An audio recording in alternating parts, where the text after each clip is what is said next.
I found out my father lived 3 streets away from me in Redfern. It was like a big missing piece of the puzzle that just helped me to understand a lot of who I am. You just have about an hour ceremony, maybe an hour wake, and then you go home and that's meant to be your grieving time. And to me, it's not enough. Once you're on that grief train, you're unfortunately not hopping off. So I believe that anything's possible, but I also believe religion has been put in place to help with fear of where we go next. Don't Be Caught Dead, the show bringing stories of death back to life. Here's your host, Catherine Ashton. Today I'm speaking with Charmaine Blanch. She is the founder of Tiare Funerals and Deathcare. Charmaine's purpose is to empower families to reclaim death rights and make decisions that are truly reflective of their values, culture, and connections. With a background in event management, catering, art therapy, and fashion, Charmaine brings a unique blend of creativity, organisation, and deep empathy to her work. Her goal is to offer not just a service, but a heartfelt experience that reflects the uniqueness of each individual and their loved ones. Guided by ancestral knowledge and inspired by a desire to reignite old customs with fresh, progressive ideas, Charmaine is building a legacy, one that can be passed down through generations, helping others find meaning, beauty, and the empowerment in saying goodbye. Thank you so much for being with us today, Charmaine. Oh, thanks for having me, Catherine. I've been quietly excited about it. And I can't wait to dive into all things death and dying and how we can make it better for families out there. That's great. I love when people are enthusiastic about talking to me. That's fantastic. So tell me, how did you get started in this space? Well, I guess when I was 17, I lost my grandparents, who were pretty much my mother and father figures, and that experience was really hard at that age. And I remember feeling very vulnerable. I was young, and I think the one thing that stuck out for me was I had a funeral director try to get me to buy a $6,000 coffin, and it was for my grandfather, and she would use language like, wouldn't you want him to be proud? And I'm like, oh, he is proud. Like, he doesn't need a blingy coffin to feel that way. And my pot was really humble. He just wanted something simple. And I came out of that and I thought, one day I'm going to work in that industry when I'm a bit older and find the right people to work for. And I'm never going to take advantage of people in their most vulnerable moments. And I really wanted, I guess, in starting Tiare, I wanted to empower families and make them feel like they were in the driver's seat and just sort of be in the background to help guide them, but it would all be their ideas and how they envisage saying goodbye to their loved one. And was that how you felt in that moment when you were there at a young age, sort of having those conversations with the funeral director about your grandfather? Is that how you felt, was vulnerable and taken advantage of, was it? Yeah, I did. I felt like I was being talked down to, and I felt like it was all what they felt was best for him, not what truly reflected him. Like, my grandfather was a very charitable man, and I know that he wouldn't have cared what type of coffin it was, as long as, it was probably comfy, and that's about it. So I just felt that one day I'll have my chance to be there for families. And I think too, like working in the deaf industry, a lot of people have lost people in their lives already or at a young age, and it just brings this profound empathy. And you just get it when someone says, oh, my auntie's passed, or you just connect with them on another level, and you can take yourself into that zone and really feel what they're going through and have a profound understanding. And so you refer to the fact that at one point in time when you get older, that's what you wanted to do. So what was the catalyst? What was the point in time that you thought, okay, now's the time to do it? I'm old enough. I've reached that point. What happened? Okay, so when I was about 36, I finally met my father for the first time. My mum, she was cheeky back 42 years ago, had a one night thing, as many of us do, and I was the product of that. I did my DNA test on Ancestry and I found out my father lived 3 streets away from me in Redfern. No Um, way. yeah, it was pretty mind blowing. And my auntie had done her tests, and I just wanted to do it to find out my nationality, but I didn't realize you got DNA matches. And there was a person highlighted in red, and it said, "This is your half sibling or your auntie." And I clicked on her photo. I was like, "Oh, it looks like me." Oh my And goodness. yeah, got in contact with her. I knew it was my auntie, and she said, "I have 7 brothers and sisters." And she said, "Tell me a bit about your mum." And she said, "Oh, I think it might be my brother Stuart." And I said, "Where does Stuart live?" And she said, "Oh, Elizabeth Street, Redfern." I said, "I live on Marriott Street, Redfern, which is 3 streets away." Met up with him, knew straight away. Yeah, it's definitely my father. Did a direct DNA test just to make sure, and sure enough, it was. And yeah, I started to learn about my culture, and I'd found this connection to myself now. It was like a big missing piece of the puzzle that just helped me to understand a lot of who I am. And I guess like the Polynesians, they love to sail, they love fishing. And I'll take you back to a funny little story. I was up in the Whitsundays maybe 3 years prior to that, and I love fishing for big mackerel. And this one day, there was no disrespect, but sometimes I sing to the fish when they're not biting, and I started singing the haka. Didn't know the proper words, but all the lines just went whoosh. They went off, and we caught about 6 mackerel all in one go.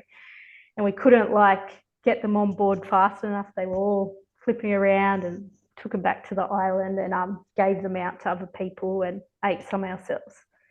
And then when I'd found out who Dad was, my partner at the time said, "Do you remember when you did the haka and the fish went crazy and came on board?" And I was like, and my uncle was there, and he was like, "Oh my goodness, I need to take you to the water and teach us about our Maori gods." And I was like, just just helped. And then Wow. yeah, I guess So, what culture were you raised in, and what were you led to believe about your heritage when you were growing up? yeah, I was raised in quite an orthodox Catholic culture.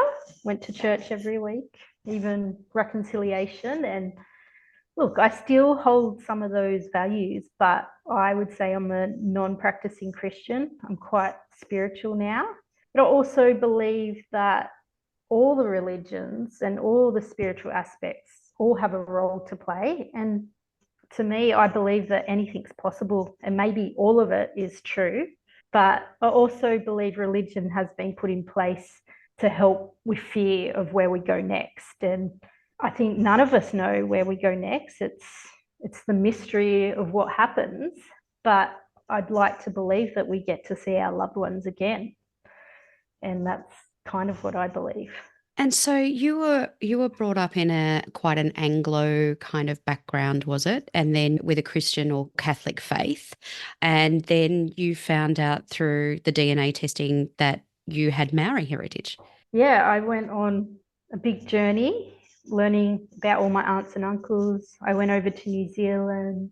I visited our land and our Europas, which are graveyards where a lot of chiefs have been buried, and just really got a sense for what it would have been like for them back then. And I just instantly felt a connection to our land and culture. And I've been partaking in tangies ever since. And I did my own father's tangi with the help of another funeral director. They helped organise the body pickup and the cremation. And we had our father at the hall, and we washed him and had him there on a cold plate for 3 days. And Dad's funeral was just so family centered and just so beautifully done, and so really represented him authentically.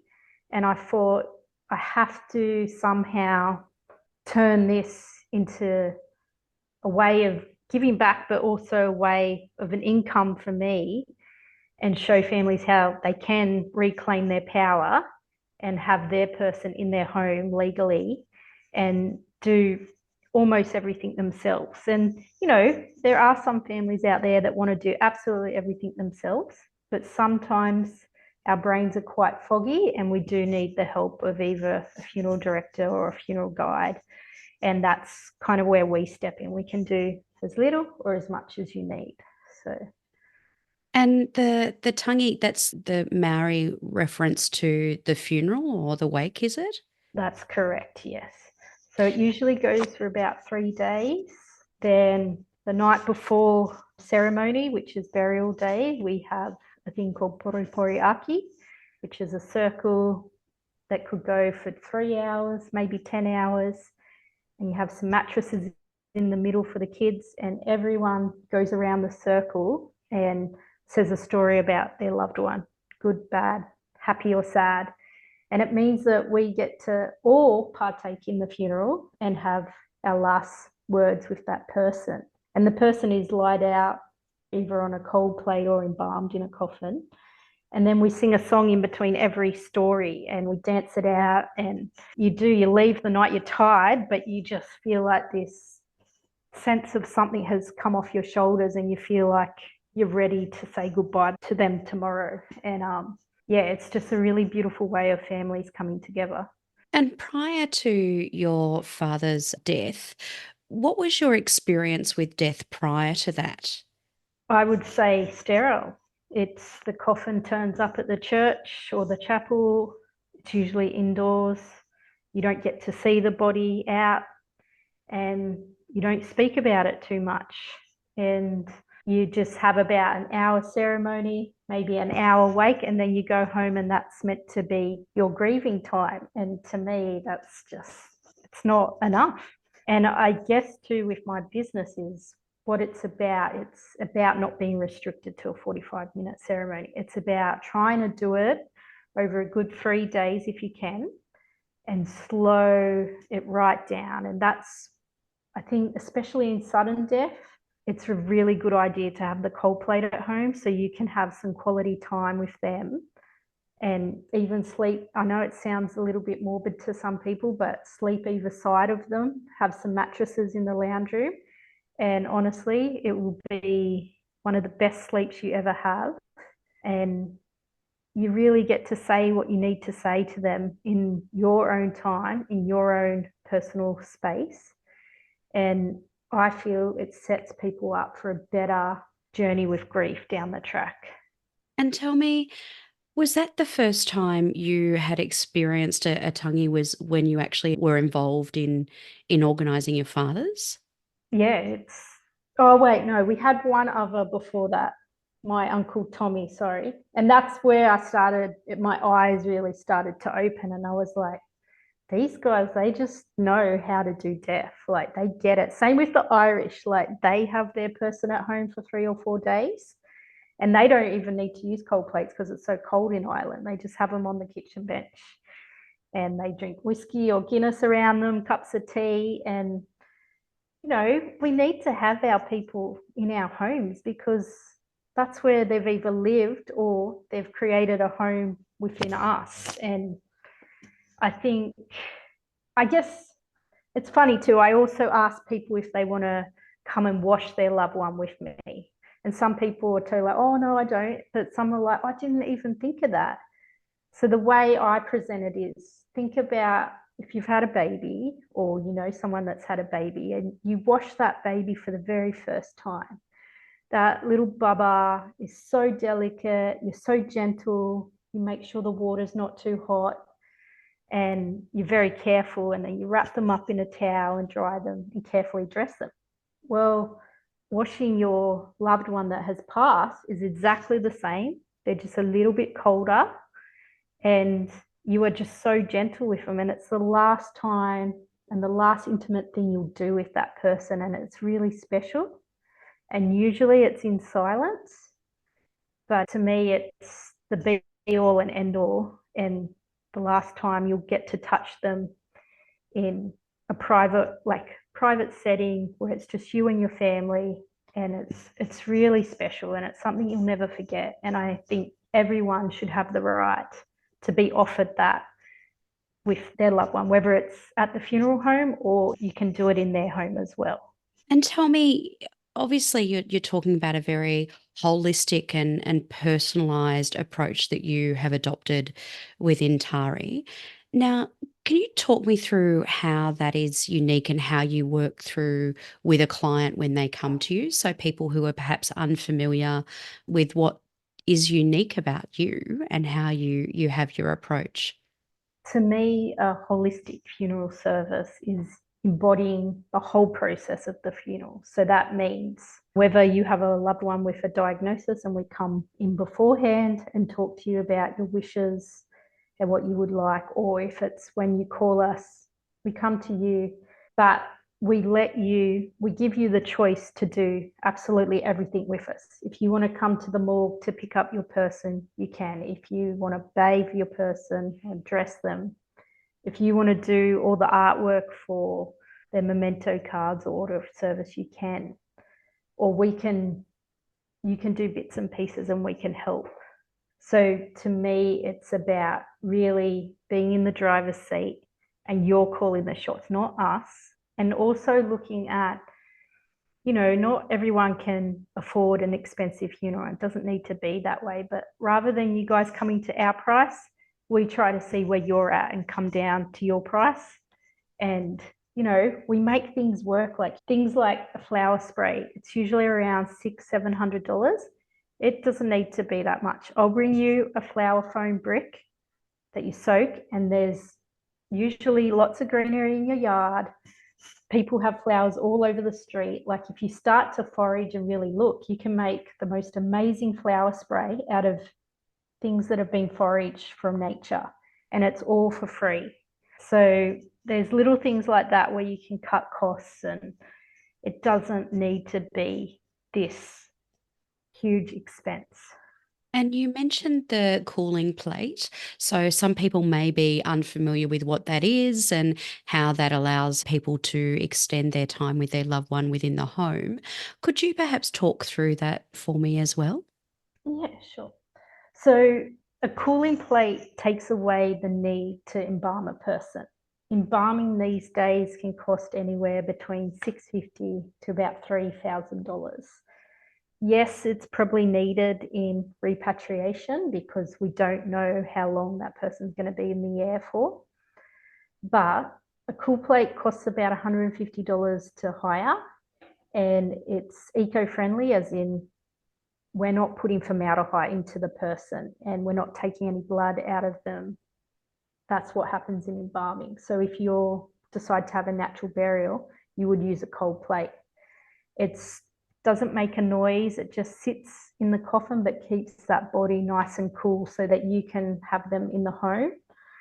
And sometimes if it's a really hot summer, you'd put a bit of Techni ice on them, which are just sheets of ice that we put in your freezer that you keep changing every 24 hours.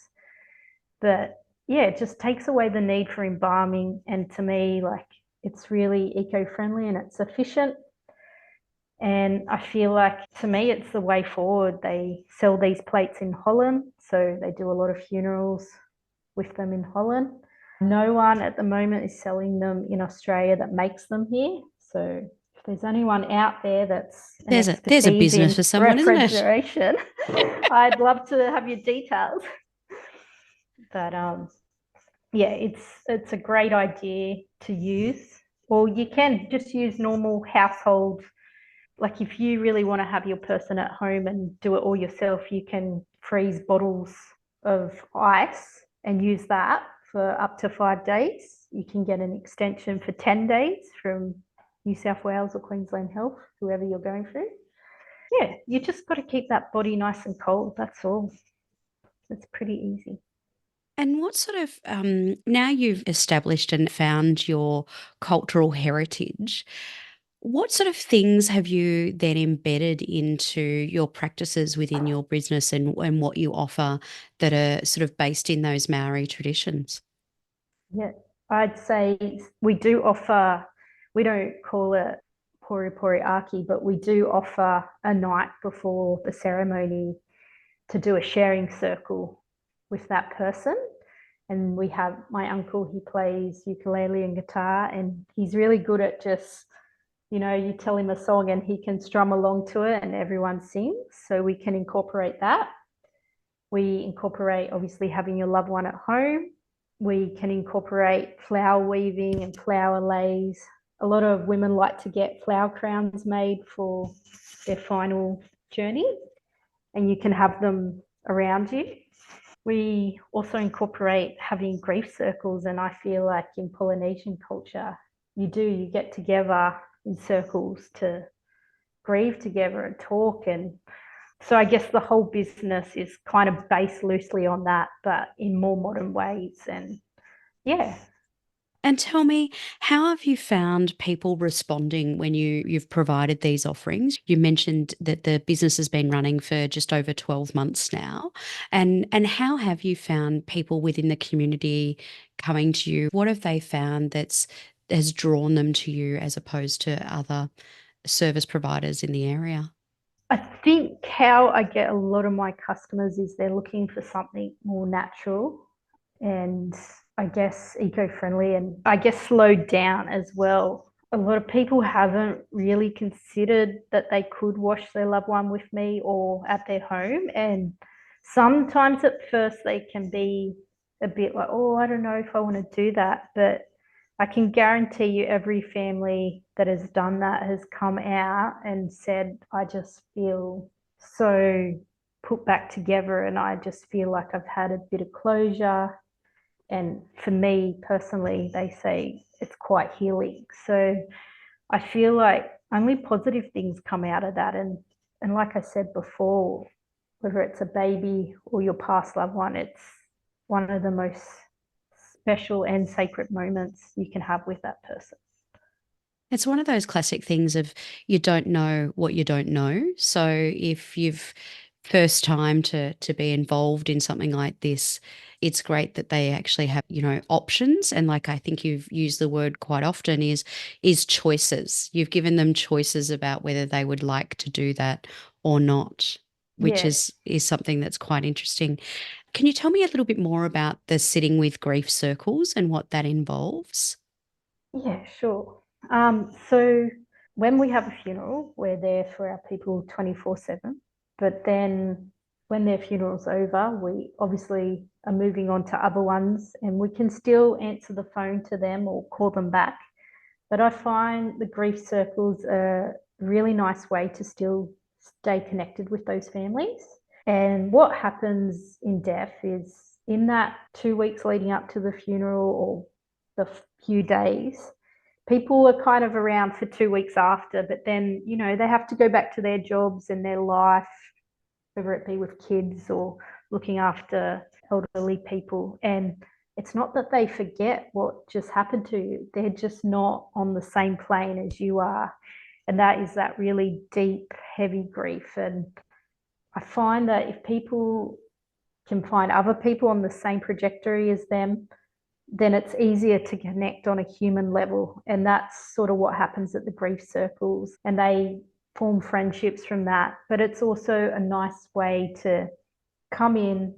Sometimes we have like sound healings or dance movement, or it might be like a homeopathic workshop or a flower weaving type thing. And that helps to reset the nervous system, feel calm. Then we can talk about what's going on. And, there's no advice given in these circles. It's just a platform to talk openly, feel listened to, and walk away from it and just feel like you've gotten some things off your chest. And then we share a meal afterwards. And all our facilitators that come in, we do pay them, but we offer the circles for free to everyone, which I think is a really important thing to do because it's all about community at the end of the day. And I would say Polynesian people, that's what they love. They love to support their community. And that's a way we give back to our community. And I do feel that it really helps with the long grief process, because once you're on that grief train, you're unfortunately not hopping off. but the train ride does get a little bit easier down the track. It's so interesting. It seems that you've certainly embedded that peer support and that community sense within the offerings that you provide within your service. And you also trained as a death doula, didn't you, before you became a funeral director? No, I didn't train as a death doula, Oh, but I okay. do believe we do have a couple of death doulas that work for us. But I believe we're all doulas in some sense, like especially women, like we're just born with caring natures. A lot of us do caring type roles. And Yeah. I think the purpose of a death doula to me is to come in and help with all those things on the peripheral, like legal paperwork. It might be cleaning up. It might just be a listening ear or a helping hand. But they're sort of people that can kind of see from the outside in what needs to be done and what can be helped with. And a lot of it is intuition based. But I don't believe we also need to do courses to be a deaf doula. But I do think when it comes to legal paperwork, it's really great idea to do executive courses out there to understand how big the process is for people, because navigating that field, it's a minefield. And if you can, as a deaf doula, make that job for them just a little bit easier, then I think that's a really positive thing.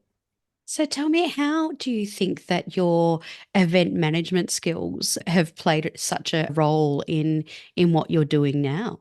I just feel like, you know, as you would know, organizing events, like you've got to be quick on your feet, you've got to have a sharp mind, and be able to see what's going to happen before it happens, so it doesn't, whether that's a good or bad thing. And just, you've got to be really organized. And you're also managing people a little bit, and you are managing sometimes big emotions, so trying to help that process just be a little bit easier on them. And or something blows up, you want to be ready to just make sure, I guess, that you're organized and that you have things in place to help in those situations. But yeah, it's definitely fast paced, but I think bringing it all together and then leaving afterwards and just feeling like, oh, I feel like we did a really good job is really rewarding in itself. Because, the fact is that, as you mentioned, you're not offering a 45-minute service. You're offering something that can extend for days. So what do you do to make sure that you take care of yourself during this? What's your self-care practices? Going to bed early, no drinking through the week. I try to get up and go see the sunrise as many mornings as I can. And not while I'm got ceremonies or funerals pending, but once I have a small break, I always go for a massage. That's my big thing. And yeah, you have to really fill up your cup, because if you don't do enough self-care, you can't give to others. And I think that's really important. And you've got to prep your meals, because if you're eating crap on the road while you're going from family to family, you're not looking after yourself inside. So I always make sure I'm taking food to wherever I'm going, and I'm prepared in that way. So it cuts out the need for snacking and things like that. That's so interesting you say that, because, yeah, that's the one thing that I think people, is the first thing to go is what you're putting, the food that you're putting in, the nourishment that you're putting into your body, is that you just keep going and going and you forget to fuel yourself. So that is very, very good advice.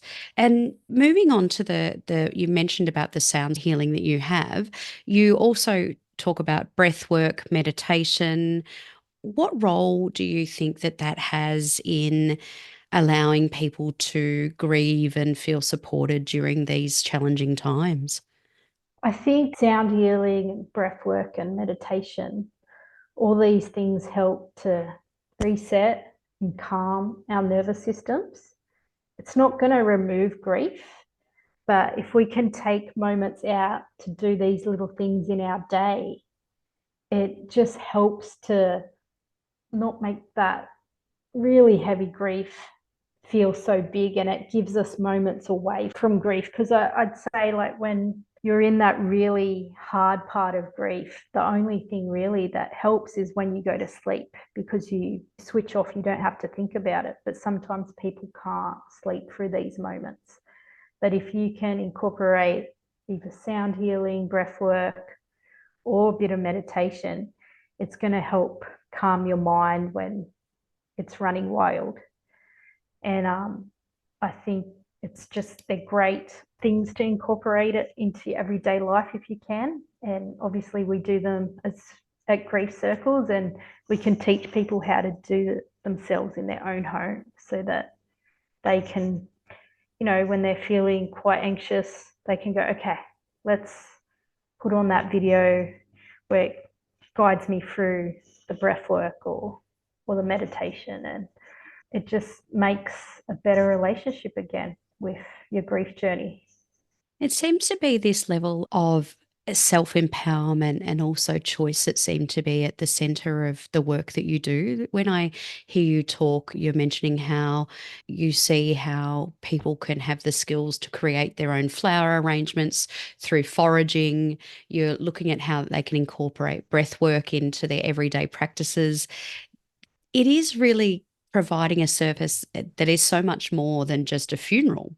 Where do you think this comes from? Has it come from your newfound heritage, or do you think it was qualities that you had when you refer to your grandparents and how fondly you talk about them? Is that something that they instilled in you, or? Yeah, definitely. My grandparents, they were superhuman. I feel I'm even getting a little bit teary talking about them, because they were both such shining lights in my life. And what I loved most about them was they were the most selfless people I'd ever met, and they just did everything for everyone. My grandma worked for St Vincent de Paul. My pop at the time was a retired policeman, and I remember going on little car trips around to people's houses. And my nan, she would have a quota of how much she could give each family that was struggling. But she would come out to my grandfather and be like, they need more money for this. And he would open up his wallet and give her $100 note to take in to them, to give them for food or electricity or whatever they needed. And they never thought twice about it. They just did it. And even when I was wrapping up their affairs, like all the mail, it was charity after charity after charity. Mr. Blanch, it's that time of year again. Do you think you could donate to our charity? And I was like, who were you not donating to? They would have been billionaires, I reckon. But what it taught me was, there's always someone that's far worse off than yourself. And when you can put that into perspective, it helps you to have empathy for others. And I feel like what they instilled in me really helps me in my work today. And I know they'd be super proud of what I'm doing. And yeah, we're not all about making profit. We're about making really heartfelt experiences for people that they will remember, and they will be able to go home and hopefully have a better journey afterwards. And it seems to be that community that you're trying to create as well. So there's a support network afterwards that seems to Yeah, be key in what you offer as well.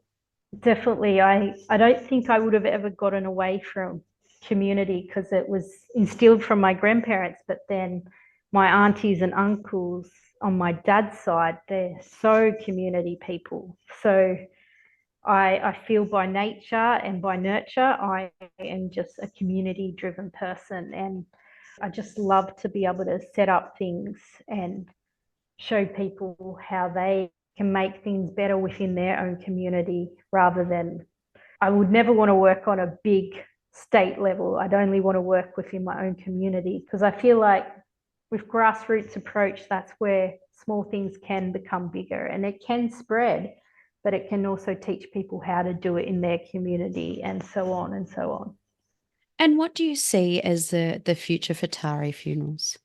Oh gosh, that's a tough one. I never want to get too big for my boots, but I would like to, rather than make it into a massive nationwide company, I'd like to teach people how they can either do their own funerals or how they can set up their own business to help others in the same way and give back. And I mean, there's other funeral places out there. I don't know if you've heard of Tender Funerals, but they're very community driven and they've got lots of volunteers. And yeah, I'd love to do something like that. I think it's a great way to give back to the community, and people are still employed by it, but we're not charging people ridiculous amounts for funerals. Well, that looks like an amazing vision for the future. Is there anything else that you'd like to share with us today, Charmaine? Um, Gosh, what else? I can't think of anything at the moment, but yeah, I just feel very honored to be here talking to you today. And yeah, I love all our clients that come in and out of our door. And if anyone ever needs to call us because they want to be able to know how to do their own funeral, please do, and we'll give you half an hour of our time for free. And yeah, hopefully I see more of you at our grief circle. Our grief circle is also open to people that have not done a funeral with us. We invite everyone from the community. So yeah, come along and share your story. And what areas do you cover for those who are listening?